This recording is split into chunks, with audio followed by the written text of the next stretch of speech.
Thank you. Next is then our recently awarded doctor. Yes. So just a disclaimer, I will not use the slides from my PhD, so which is a good thing for you guys. Good morning, everybody. My name is Francesco. I am the CEO and co-founder of Volted. We do low-carbon, fully circular structural floors. But I'm not here to sell you floors. What I would like to do here now, and I'm actually very happy of the progression of this discussion, is to seed some provocative slides to foster this discussion. Okay, so probably everybody in this room knows about these numbers. Maybe someone has a different percentage, but the amount of effort that we have to put to decarbonize, to lower the impact of the construction industry, we all know about it, no? Maybe something that we don't know, or some of us don't focus too much, is on the left side of the slides.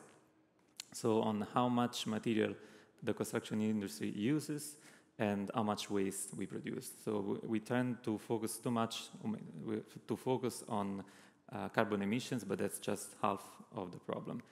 And so this is a slide that I'm particularly fond of, because that's what people try to do now, is to make their structures as light as possible. But this is not just the one solution that we have to focus on. The problem is much larger, and I think yesterday was discussed this very well.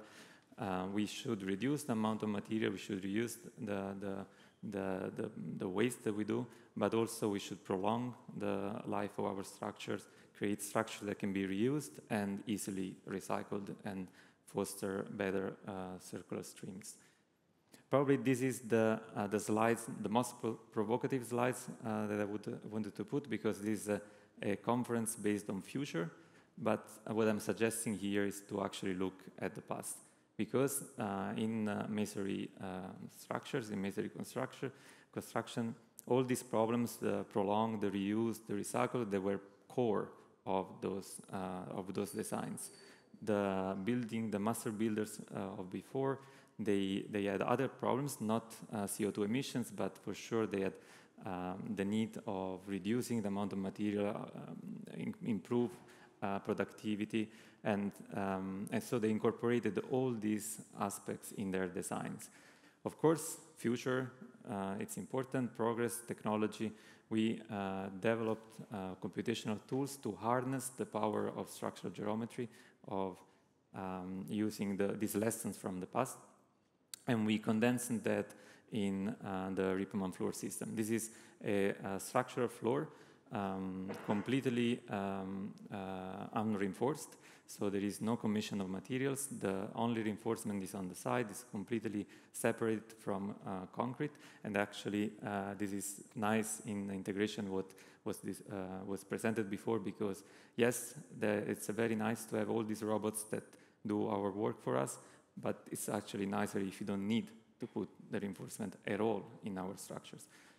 And I just want to conclude with two videos of our latest applications. This is a slab that a floor that we built for a project in Zug. It's a 10-story towers for office building. This is a 6x6 floor designed in 5 pieces that they all come together, completely unreinforced.